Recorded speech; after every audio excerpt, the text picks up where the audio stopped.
Next మన ప్రభాస్ గారి cinema రాజా సాబ్ రాబోతుంది.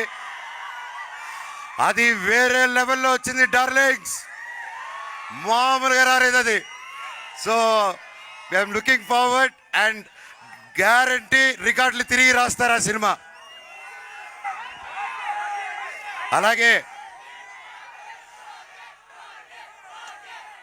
మా మీడియా మిత్రులు ప్రతి ఒక్కరూ ఫస్ట్ నుంచి నన్ను ఎంకరేజ్ చేసుకుంటూ ఎన్ని కష్టాలు వచ్చినా నష్టాలు వచ్చినా నా వెన్నంటే ఉన్న నా తెలుగు మీడియా సోదరులకి అన్నలకి ప్రతి ఒక్కరికి థ్యాంక్స్ అన్న.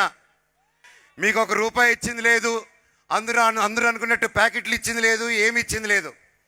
అయినా సరే నా వెన్నంటే ఉండి నిలబడి నాకు ఏది జరిగినా నా కోసం నిలబడారన్న, మీ ఇంట్లో ఒక తమ్ముడికి నిలబడినట్టు. అలాగే ప్రతి ఒక్క ఆర్టికల్లోనూ ప్రతి ఒక్క దీంట్లోనూ మనోజ్ బాగా చేశాడు అని చెప్పి అద్భుతంగా ఆర్టికల్స్ ప్రతి ఒక్కటి చేస్తున్నారంటే బ్లాక్ స్వాట్ బాగా చేశాడని.